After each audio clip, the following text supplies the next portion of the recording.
From downtown Scranton, this is Northeast Current. WQPX invites you to join us as we explore public affairs, current events, and arts and culture in northeastern and central Pennsylvania. Now, let's meet today's guests on Northeast Current. Good morning and welcome into Northeast Current on ION Television. My name is Kate Moss. It's so great to be with you this morning. And recently there was a celebration of Black History Month and a Freedom Quilt in the area was designed, something that's a completely different concept. And we have Dr. Robert Salavante with us. He's a retired professor and he was part of this amazing quilt, this glass quilt. Welcome. Thank you very much for having me. So how did the concept for this quilt start?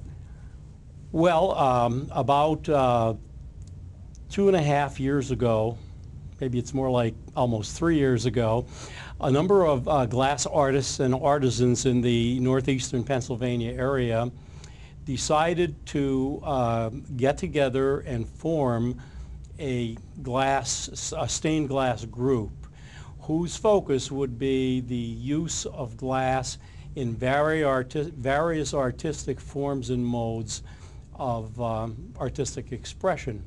And our place of meeting for this was held at Tingley Glass, which was a glass outlet, stained glass outlet on Route 6 in Dixon City. And that group eventually became the stained glass chapter of the Pennsylvania Guild of Craftsmen. Okay, and there were two quilts because there was a quilt and then there was the glass quilt. Well, there was a quilt of textiles, a classic standard quilt of textiles using the modes and textiles and pattern types that were used at the time of the early 1800s to mid 1800s, and it was made for the Center of Anti-Slavery Studies in Montrose, and we had seen that 2 years ago, so we modeled the glass quilt after that. But that was meant to be emblematic of the kinds of quilts that were used in the days of the Underground Railroad. And what were the quilts used for at that time? Okay, a lot of this is subject to interpretation, opinion, debate, veracity, and so forth. But it is at least the lore within the African American community that of the northeastern parts of the United States and southern Canada, Ontario, Quebec, that as slavery was well underway and oppressive from the late 1700s onward, many slaves were behooved to try to escape because their families were being broken up as mothers and fathers and children were sold and cast hither and yon. And the only real opportunity to have a sense of familial normalcy was to seek freedom. And freedom was to go northward because in this area and in the area of New England, especially Connecticut, and areas maintained in the early days by the Quakers, there were a lot of abolitionists who strongly supported that concept. And so there became a regular passageway. It wasn't a defined route. There were many routes, but it was out of the plantations and farms and slave havens of the South, which used their free slave labor to do the farming and all of that kind of labor, to go northward to where slavery was prohibited. And they did so. And there were many pathways. Many were through Pennsylvania. One was through Philadelphia, another through Harrisburg. And on this part, I am not a historian, and so I can't verify every little point that I may be hitting on. But Cleveland was a big area because once a runaway slave got to Cleveland, there was the ability to get to Canada by way of boat across across Lake Erie and so forth. And so it was the lore that as the slaves fled northward, followed the North Star, if you will, they would have a lot of sympathizers along the way, be they formal abolitionists or not. They would have a lot of sympathizers, and the sympathizers would help them. They would help them with safe houses where they could stay secure. They would help them with food. They would help them with directions or cover of one sort or another. And if that became dangerous, they would, as lore would have it, help them by the hanging out of quilts by women from windows, across bannisters, across fences and shrubbery, where it is believed the pattern of the quilt, the colors that were used, the way it was oriented as it was displayed, transmitted a message to the runaway slaves as to which directions were safe from being recaptured and which were not. And that was a big concern because the slave owners in the South had basically headhunters, literally, who would hunt these people down for a bounty. And don't go anywhere because we will be right back. We'll talk more about the Freedom Quilt. It is Northeast Current on the ION Network. We'll be right back.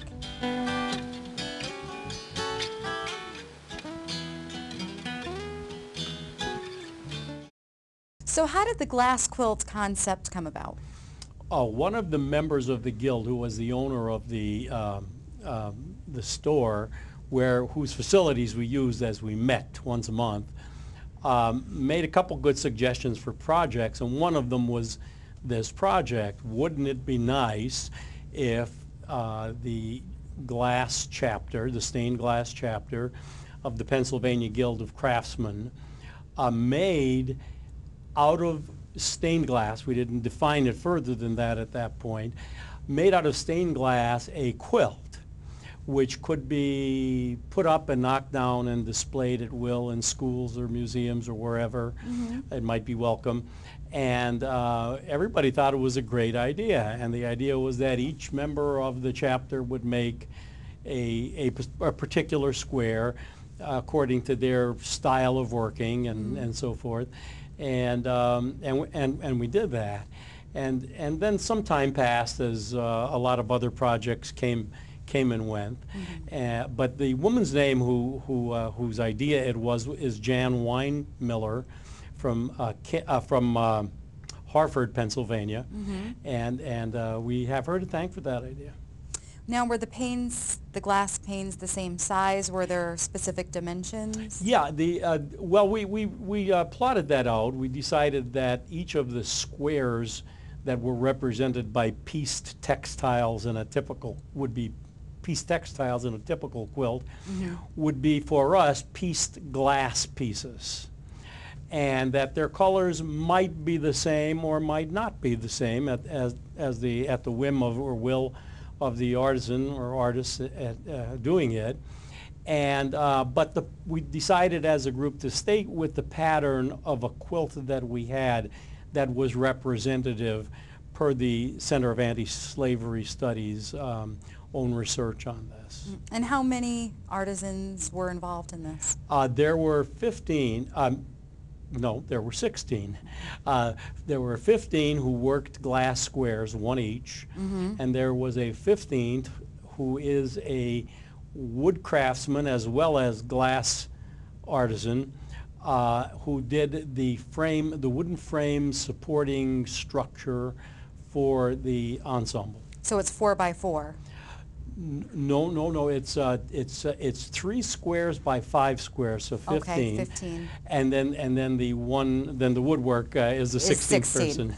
Gotcha. So where is that quilt now? Last month for Black History Month, it was on display at the University of Scranton. That's correct. Okay, and how was it received by the public? We thought it was received very well. There was a lot of good feedback. There were talks given by a number of people.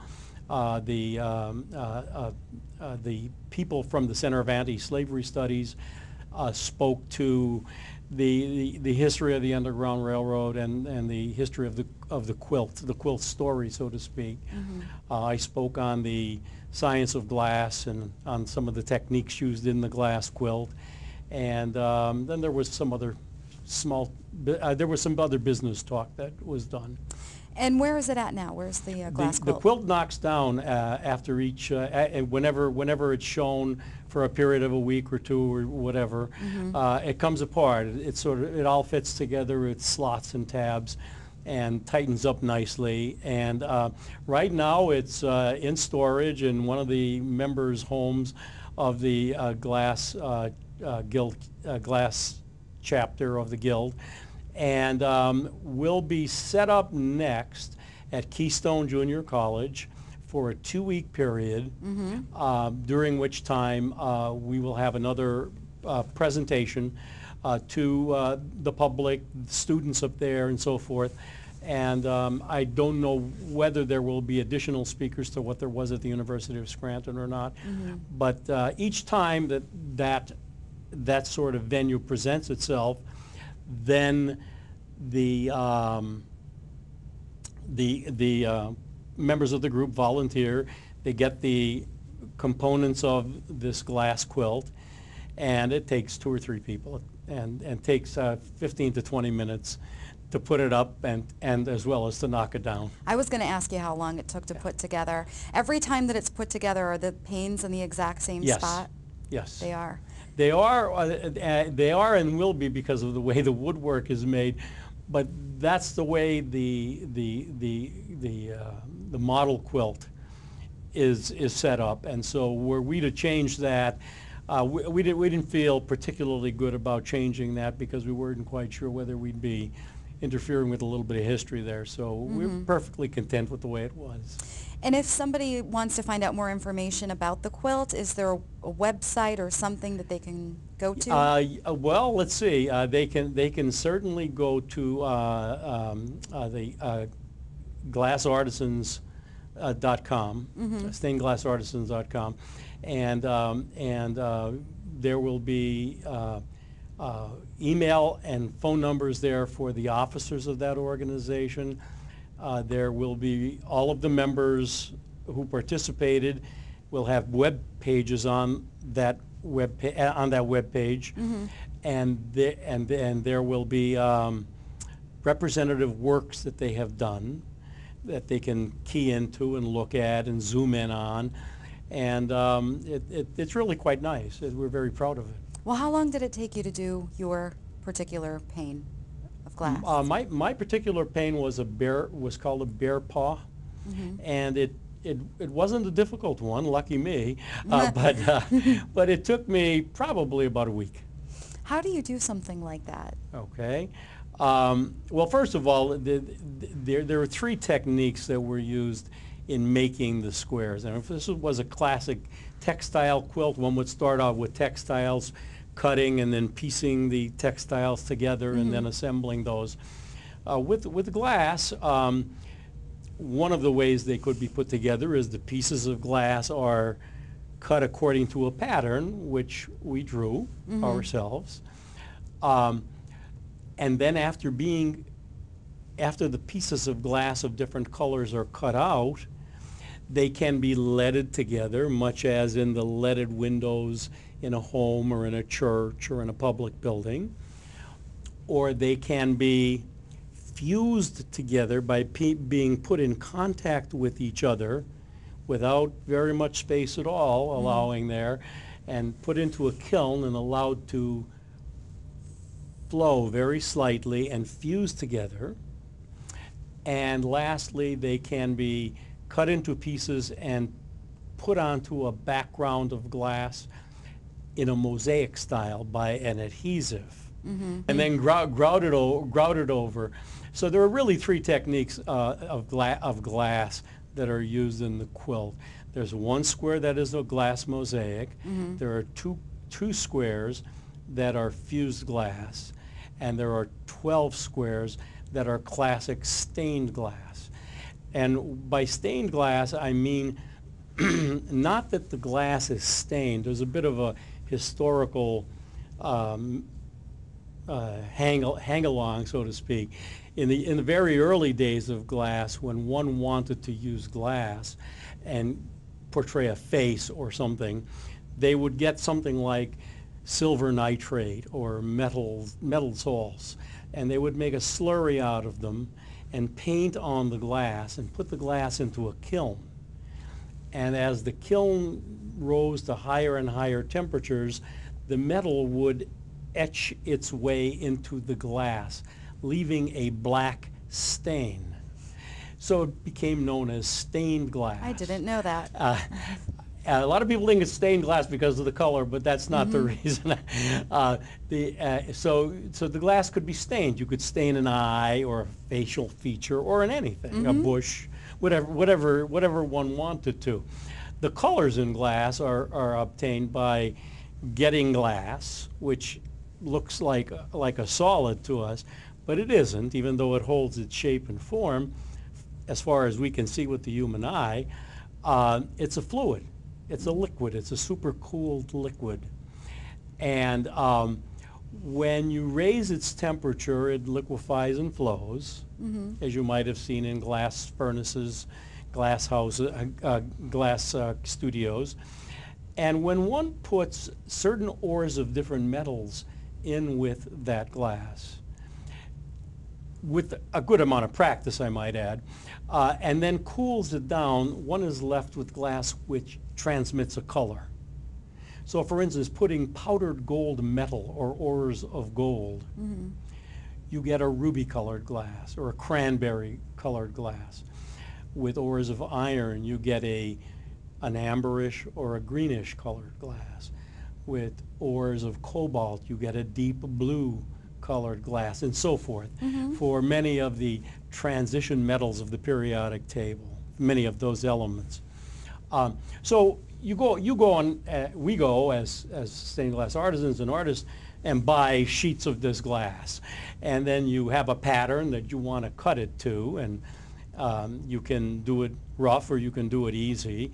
You can get a cutter, like the kind you use to cut window glass, and mark the pieces of glass with a Sharpie pen and cut along the markings, break along the cuts, and put that on the side and do the whole pattern that you're about to cut. Or you could buy a glass bandsaw and send the glass through it. Some of us are a little bit more traditionalist and prefer to do it by hand and allow electricity only to enter the picture for light and electricity for the solder iron. But in any event, so you get the colors you want, and you purchase them from glass houses who make them in very large sheets. And they can be smooth on both sides, in which case it's often called cathedral glass, because that's what used to be in the cathedrals of old at first.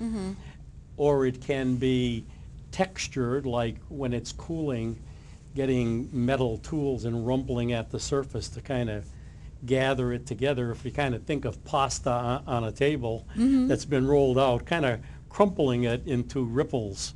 And then it's still called cathedral glass, but then it assumes some other names like rippled or drapery glass. And it can have added to it things that are not soluble in the glass but are insoluble, and they disperse the light instead of passing it through. And when that happens, the glass is called opalescent glass. So in that case, you have light coming through it, less light than if it was clear, but you get a diffuse light that is cast on the subject. So you can use any of these glasses that you wish and assemble the design that you want, and then you're ready to put it together. If you're a mosaic glass artist, you get those pieces and glue them onto a rigid background. It could be another piece of solid glass. If you're a fusing glass artist, you put them together into an inorganic clay mold, put them into a kiln and let them fuse together. In that case, every piece of glass must have exactly the same coefficient of thermal expansion, and that means each must be able to expand and contract as the heat goes up and the heat goes down exactly at the same rate, because if they don't, they'll break. And when you make different colors, you're putting different additives in there, and with different additives, you're changing its properties. And so you have to take care that every piece of glass that you use, if you're fusing, are matched coefficients. And lastly, you could do leaded glass as the ancient medievalists did. And in that case, along each piece of glass is put a piece of metal. Classically, it was lead, and it was shaped like a channel, and it is called came, C-A-M-E. And the glasses fit into the came, and the came is cut, and that's done along all of the pieces of glass. And then wherever the came crosses or intersects other came, it is soldered. The good news there is that it goes fast. The bad news there is that lead likes to bend. And over time it flexes, and in addition to other properties, it flexes, and so what people do often nowadays, myself included, is to get each piece of glass that is cut, to put a thin tape of copper foil along the periphery of each glass piece, and to form a U-channel by squeezing it down. There's an adhesive on the back of the copper foil. Why copper? Because if you want to solder the glass pieces together, you can't. Solder doesn't cling to glass, but it clings to copper very well. Not only clings to it, it pervades it. And so, so you copper foil each piece. You essentially make a channel of copper for its periphery, and you put it together into an ensemble that's nice and tight. And if your work was good, the lines are nice and thin and uniform, and then you begin to distribute solder along the seams until all of the seams are not only filled, but heaved. I have a newfound appreciation for stained glass after that. And I could tell it's definitely one of your passions. Yeah, it is. Yeah, and you know, if you are at home, you need to look up the stained glass quilt, the Freedom Glass. Is it called, what is it actually called? We refer to it as the Freedom Quilt, but I think if you just go on Glass Artisans Chapter, and then if you put in Freedom Quilt after that, it'll come up. It'll come You'll up. see it there, yeah. Dr. Robert Salavante, thank you so much for being with us this morning. It is my pleasure. Sorry to have showered you with more chemistry than you probably wanted to know, but sorry, that's life. And you know what I did? I learned a lot today from you. Thank you so much. I'm so glad. And thank you at home for watching this morning. Part 2 is going to be next week of this show, so make sure you stay tuned for that. My name is Kate Moss. It's Northeast Current on the ION Network. See you next week.